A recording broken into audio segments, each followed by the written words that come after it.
Dans cette vidéo, on va parler des impayés et surtout de la personne qui doit sélectionner le locataire à ta place si tu ne souhaites pas le faire par toi-même. Pour ceux qui ne me connaissent pas, je m'appelle Angélique Capron, je suis conseillère en immobilier et pendant plusieurs années, j'ai géré les impayés de loyer puisque j'ai été comptable dans différentes agences immobilières. Aujourd'hui, il me semble très important de vous faire cette vidéo parce que cette vidéo peut vous permettre d'éviter des impayés parce qu'il n'y a qu'une seule personne qui peut vraiment vous accompagner au mieux dans la sélection du locataire et je vais tout vous dire dans cette vidéo. Allez, c'est parti!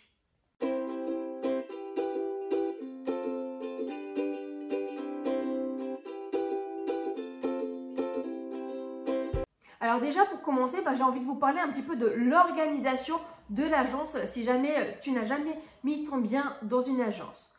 Donc bien sûr je vais te parler par rapport à mon expérience personnelle, il peut y avoir certaines différences par rapport à d'autres agences. Moi je te parle de mon vécu bien sûr. Donc lorsque tu vas mettre ton bien dans une agence immobilière, donc comment ça va se passer au niveau de la sélection du locataire? Donc tout d'abord, bien souvent, tu as un service commercial. Donc le commercial, lui, ce qu'il va faire, c'est qu'il va publier ton annonce avec bien sûr les photos et le descriptif. C'est lui également qui va recevoir les appels des futurs locataires. Donc il va prendre bien sûr tous les renseignements par rapport à la solvabilité, etc. Puis il va faire les visites. C'est lui également qui va récupérer tous les documents et qui va éventuellement faire une présélection du locataire. Donc, soit dans certaines agences, il fait une présélection, soit dans d'autres agences, c'est lui qui valide le locataire. Ça dépend bien sûr des agences, si c'est une grande agence ou une petite agence. Puis après, normalement, le dossier part chez le gestionnaire. Alors, le gestionnaire, c'est lui souvent qui connaît très bien les lois, qui peut vraiment te conseiller par rapport à ton projet, par rapport à ton bien, par rapport à la sélection du locataire. Donc lui, le gestionnaire, normalement, c'est lui qui doit sélectionner le locataire. Donc il doit revérifier tous les documents, si on a bien les fiches de paye, les attestations de loyer, les documents concernant les garants, les autres garanties, etc. Puis, lorsque le gestionnaire aura validé le locataire, qu'il sera rentré dans les lieux, qu'ils auront signé le bail, le dossier part au service comptabilité. Au service comptabilité, donc ils vont recevoir du coup les loyers, les commissions également du commercial, donc c'est eux qui vont faire l'encaissement. La problématique que moi j'ai rencontrée, et je l'ai rencontrée de nombreuses fois, c'est que malheureusement, bien souvent, on a la commission du commercial, parce que bien sûr, lorsque vous mettez votre bien en gestion et que du coup il y a une sélection de locataires, vous payez des honoraires, ce qui est forcément normal puisque c'est un service. Donc souvent on a la commission en tout cas du commercial, mais malheureusement parfois on n'avait pas le loyer. Et certaines personnes étaient en mandat de prélèvement et on n'avait pas ce document. Donc la problématique parfois c'est qu'on relançait du coup les locataires pour des impayés, alors qu'en fait, ils n'étaient pas forcément en impayés si jamais on devait le prélever. Donc ça, c'est un point qui parfois m'agaçait en tout cas dans les agences immobilières.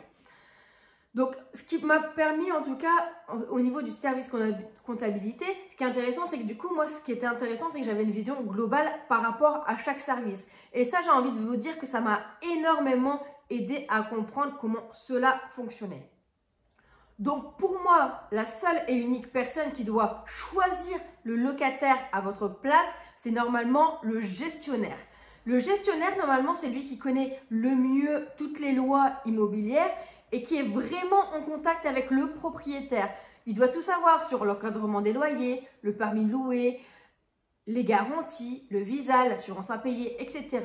Donc pour moi, il est hyper important que toi, propriétaire, tu ne te fiches pas par rapport à une société, par rapport à une grande société, parce qu'en fait, on s'en tape complètement, puisque le plus important, ça va être le gestionnaire, l'humain qui va choisir le locataire ou pas pour toi. Alors moi, je parle d'un gestionnaire, mais ça peut être également un mandataire immobilier qui connaît très bien tout ce qui est locatif et qui a vraiment fait une formation complète. parce que dans certains réseaux, les formations, voilà, sont pas forcément très abouties. Il manque beaucoup d'éléments. Hein. Moi, j'en ai fait, hein.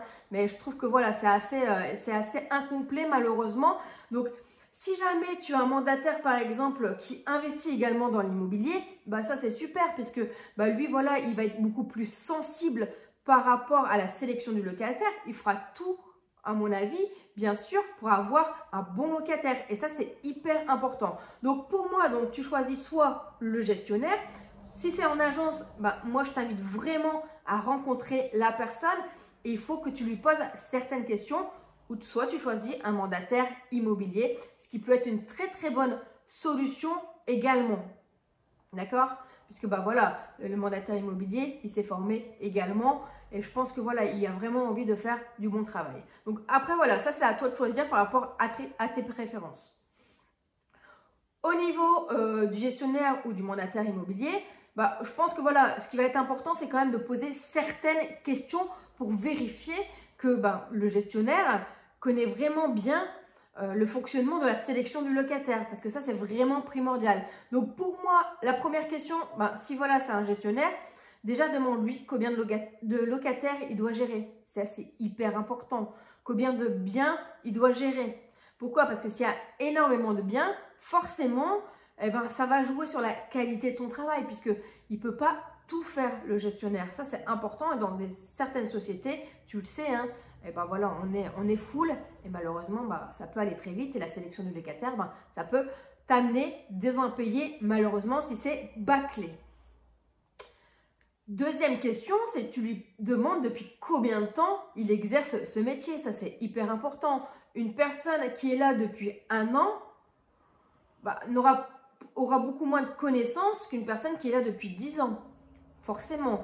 Après, il faut lui demander si il a déjà investi dans l'immobilier.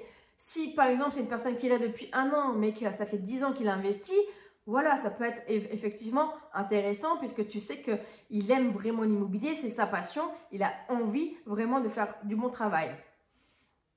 Élément très important à demander, c'est comment lui, il fait pour analyser les fiches de paye. Comment il fait pour vérifier si c'est des fausses ou des vraies fiches de paye. Ça, c'est un élément hyper important. Il faut absolument que tu lui poses cette question.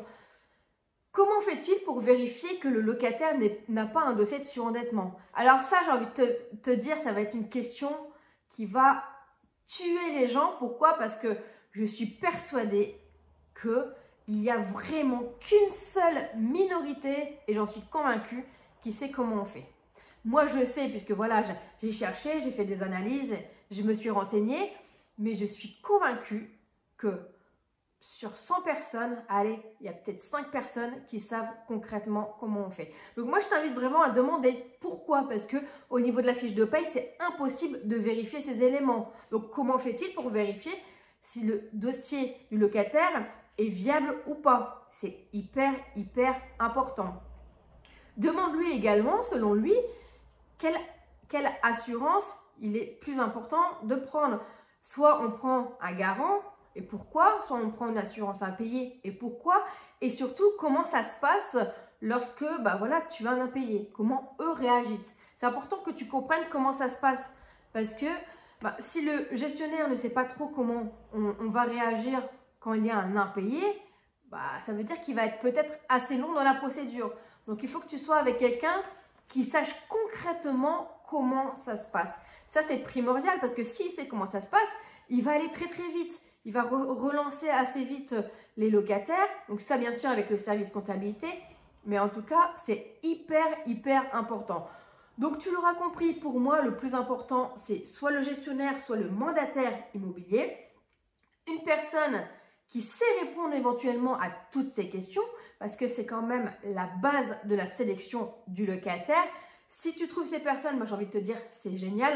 Par contre, fais très attention, en agence immobilière, il peut y avoir beaucoup de turnover. D'accord? Donc aujourd'hui, tu peux te retrouver avec un gestionnaire et peut-être que dans 2 ans, tu ne l'auras plus. Voilà. Effectivement, c'est une entreprise, hein, ce sont des salariés, donc ça peut être un peu plus complexe. J'espère que cette vidéo t'a plu. Pour moi, il me semble très important de vous faire cette vidéo. Si vous avez envie d'aller plus loin dans la sélection du locataire, j'ai créé une formation qui s'appelle Zéro impayé. dans laquelle je te donne toutes mes astuces, toutes les astuces que j'ai découvertes au sein des agences immobilières et que j'ai également appris et découvertes par moi-même. Et je peux te dire qu'avec cette formation, il est impossible que tu aies des impayés. Et moi, je te dis à bientôt pour une nouvelle vidéo. Salut!